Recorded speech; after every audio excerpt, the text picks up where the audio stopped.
Hello, you're watching movie Snapshot scenes, and this is the summary of The Green Mile, 1999. Don't forget to subscribe to the channel.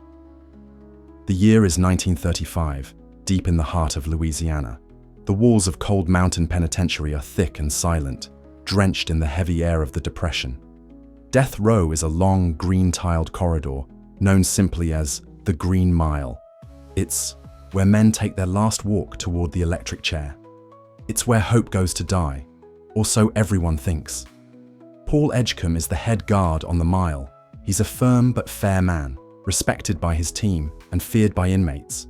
He's seen many condemned men walk the mile, some guilty, some broken, most forgotten by the world. He does his job with dignity, always trying to give these men their final days with as much grace as a prison can offer. But behind Paul's steady demeanor is a man haunted, not by guilt, but by pain. A severe bladder infection has been tormenting him for weeks. He hides it well, but it eats at him, leaving him exhausted and irritable. Life on the mile is already heavy. His illness makes every step feel like dragging chains. One day, a new inmate arrives, and nothing is ever the same again. His name is John Coffey. He's a giant of a man, towering, silent, childlike in his innocence. Accused of the brutal rape and murder of two young white girls, Coffey's appearance alone seems to confirm his guilt in the eyes of many. But Paul feels something different from the moment they meet. There's no anger in Coffey, no hatred, just sorrow, and something else, something Paul can't quite explain. Coffey is placed in the final cell at the end of the mile, next to the electric chair known as Old Sparky. The guards, brutal Harry and Dean, begin to notice it too. Coffey is not what he seems. Meanwhile, tensions rise within the team. A new guard, Percy Wetmore, brings trouble with him. Arrogant and cruel, Percy isn't just incompetent. He enjoys tormenting the prisoners, but he's connected, politically protected, and Paul is forced to tolerate him. His presence poisons the mile like a slow, spreading rot. Coffey watches it all quietly, eyes wide, voice soft. He doesn't speak much, but when he does, it's like thunder wrapped in kindness. There's something different about this man, something ancient, gentle, and powerful. Paul can't explain it yet, but the Green Mile is about to witness a miracle, and nothing, not even death, will ever be the same again. Life on the mile never moves fast, but it changes when you least expect it. John Coffey's presence alters everything. The way he speaks, soft and timid, doesn't match his towering frame. He's terrified of the dark.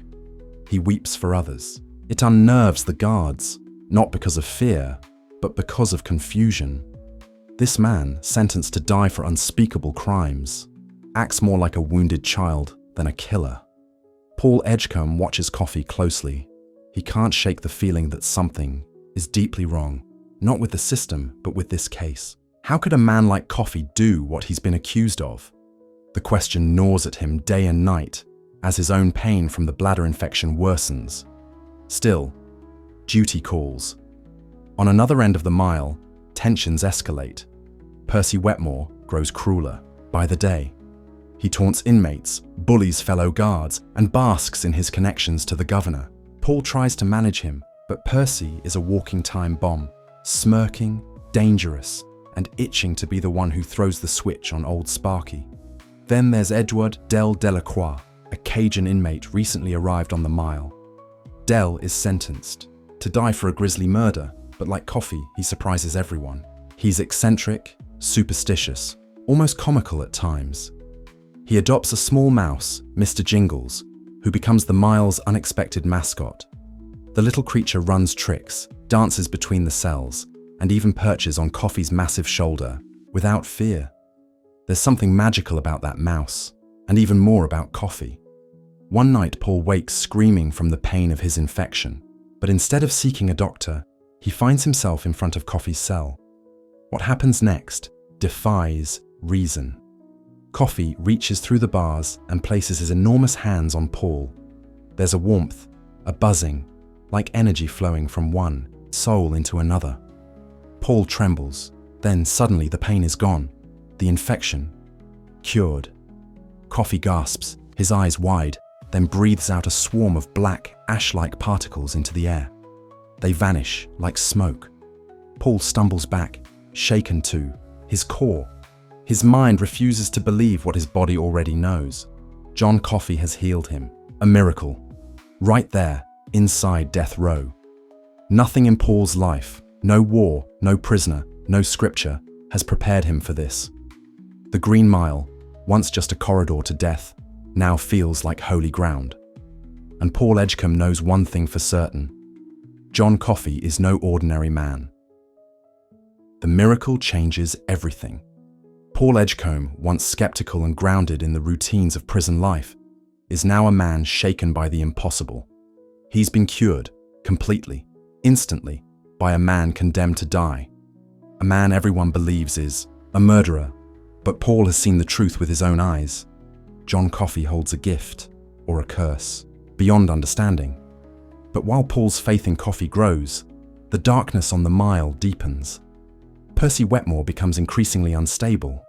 Furious at being denied the chance to transfer to a mental hospital, an offer made only if he participates in an execution without complaint, Percy stews in resentment, and he finds a target, Edouard Delacroix.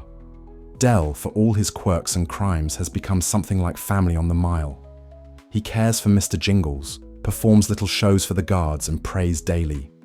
There's fear in his eyes, but also a strange peace. Coffey seems to calm him, gives him comfort no one else can. Percy, jealous and cruel, waits for his moment. That moment arrives on the night of Del's execution. The room is prepared. The audience arrives. The electric chair looms. Paul gives the instructions. Percy is in charge of prepping the body, and then he does the unthinkable. He doesn't wet the sponge. The sponge, soaked in brine, is meant to conduct electricity cleanly through the skull, making death instantaneous. Without it, the electricity burns through flesh and bone, slow, agonizing, horrific. Del is strapped in, whispering prayers. Paul senses something wrong, but it's too late. The switch is pulled, screams erupt, inhuman, unbearable. Flames burst from Del's head. His body convulses violently. The smell of burning flesh chokes the air. Mr. Jingles squeals from his box. The audience panics. The guards rush to shut it down, but Del is engulfed in fire and agony until he finally dies. Murdered, not executed. Paul is horrified. Brutal is shaking. Dean can't stop crying, and Percy, he pretends it was an accident. But everyone knows the truth. Paul is faced with the unshakable weight of responsibility. They are supposed to bring dignity to the condemned, not torture them. Percy has shattered that code. Del's death was an abomination, and Paul knows it.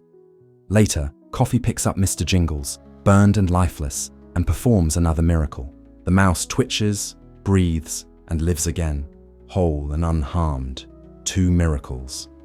1 monster. Paul begins to wonder if Coffey was sent to the mile not as a prisoner, but as something else entirely. And if that's true, what kind of world would sentence a miracle to die? After the horror of Delacroix's execution, something in Paul Edgecomb changes forever. He can't forget the way Del died, not from justice, but from cruelty. And he can't stop thinking about John Coffey, the healing, the mouse, the way he mourned Del's death like a child who'd lost his best friend. Paul looks at this gentle giant and sees the impossible wrapped in human form. A man who brings life, sitting just steps away from death. One night, Paul visits Coffey's cell. They speak softly in the darkness. Coffey doesn't ask for freedom or pity or understanding. He simply worries about others, about Mr. Jingles, about the guards, about the world outside. He tells Paul he can feel it, the pain of people, like screams in the air. It hurts him, deeply. Paul begins to understand that Coffey isn't just gifted, he's burdened. Soon after, Paul and his team learn of a desperate situation outside the prison. The warden's wife, Melinda Moores, is dying of a brain tumor. The pain has consumed her mind and body, leaving her incoherent, violent, and near death. Paul sees an opportunity, maybe even a divine purpose. He proposes the unthinkable. Break Coffey out. Take him to Melinda. Let him try to heal her, then bring him back. It's madness. Risking their jobs, their lives, maybe even the integrity of everything they stand for. But Paul's conviction is unshakable. He knows Coffey can do it. He believes it with every fiber of his soul. The guards agree. Even Brutal, the hardened realist, nods in solemn faith. Dean watches their backs. They drug Percy and lock him in a restraint room. He's unpredictable, dangerous, and can't be trusted. The plan is reckless, but it's all they have. In the dead of night, they sneak Coffey out in a prison truck. He rides silently, staring at the stars like he's seeing them for the first time. When they arrive at the warden's home, Melinda is screaming, lost in madness. The room goes still as Coffey approaches her bed. He kneels, places his hands on her skull, and the light returns. The tumor, the pain, the sickness, all of it is drawn into Coffey. He takes it into himself, groaning, choking, eyes rolling back. The moment passes. Melinda opens her eyes, clear, calm, whole again. Her husband weeps in gratitude. It's a miracle, pure and undeniable. Back at the prison, the men are changed. They've seen the truth, but miracles, Paul now knows, come with a cost, and Coffey is the one who always pays it. John Coffey is back behind bars, but nothing feels the same. The guards, Paul, Brutal, Dean, they've seen too much now to ever go back to normal. They watched a miracle unfold with their own eyes, a dying woman made whole by the hands of a man condemned to die. They know the truth. John Coffey is not a murderer.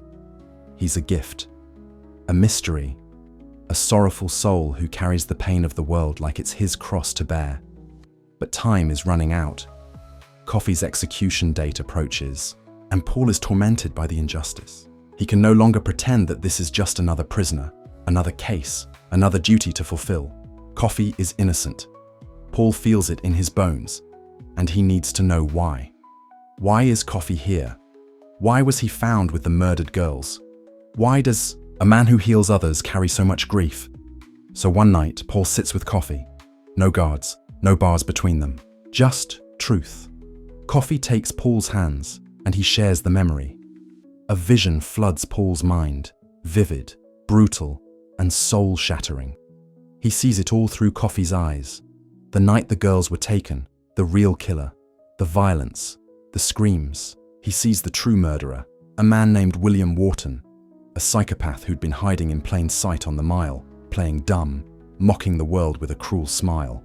Paul sees Wharton sneaking into the girls' room, hears their cries, feels Coffey's sorrow as he arrives too late, their blood already on the ground. He had tried to save them, tried to hold them together in his arms, but the light had already left their eyes. He couldn't heal the dead, and so he wept. Coffey was found there cradling the girls, crying in despair, and the people, blinded by fear and fury, assumed the worst. They saw a giant man of color in a world filled with hate and handed down a sentence without question. Now, Paul knows, without a doubt, Coffey is innocent, but more than that, he's tired of the cruelty, tired of feeling the pain of the world, tired of the screams that never stop in his head. And he doesn't want to run. He doesn't want to be saved. He wants rest. Paul is broken. The man who once walked the Green Mile with steady feet now stumbles under the weight of justice and mercy. How do you kill a man who performs miracles?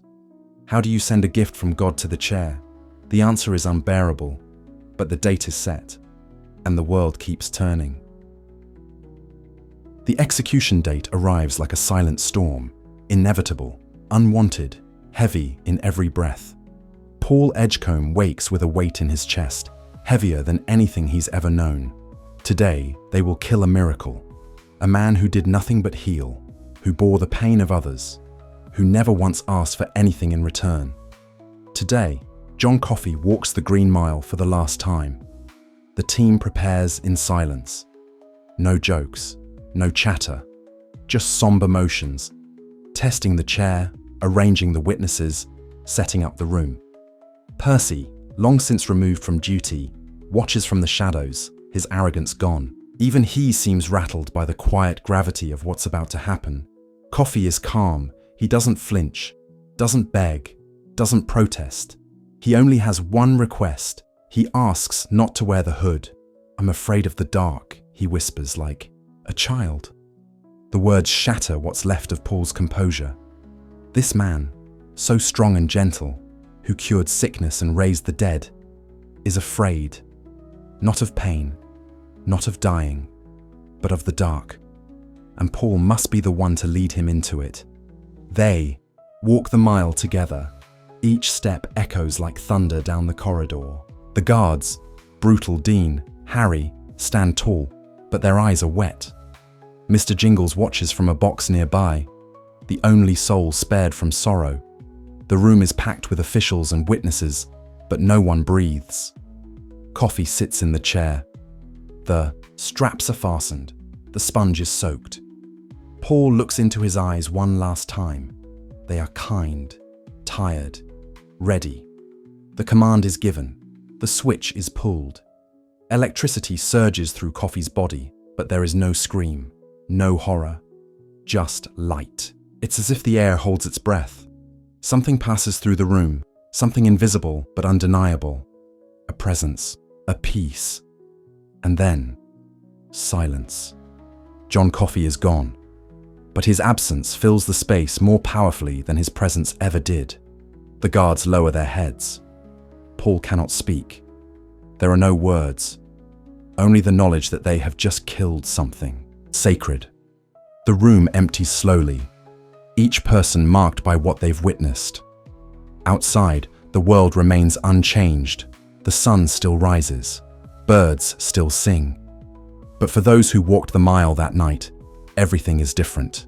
Because they didn't just escort a man to his death, they laid a miracle to rest, and miracles don't die quietly. Years have passed, decades even. But for Paul Edgecomb, the memory of the Green Mile never fades. Now, an old man in a nursing home, he carries the burden of a story too strange, too sacred to tell casually. A story that lives behind his eyes every time he closes them. A story of a man named John Coffey. The world around him has changed.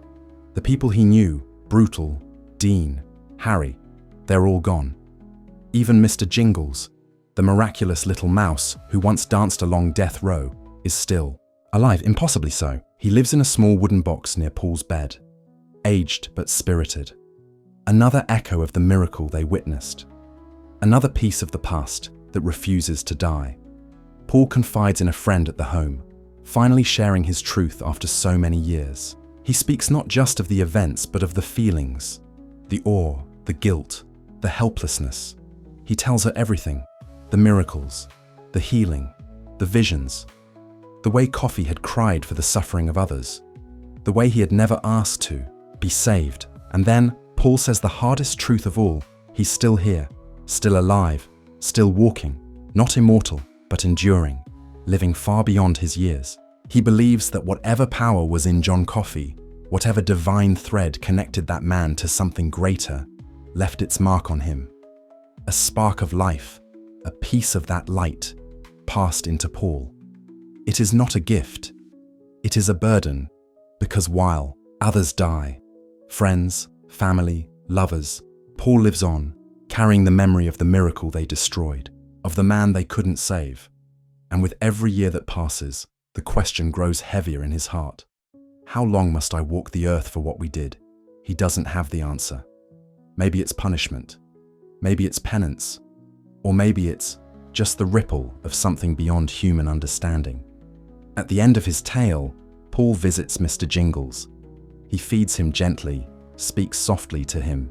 The little mouse twitches his whiskers and blinks, still full of life.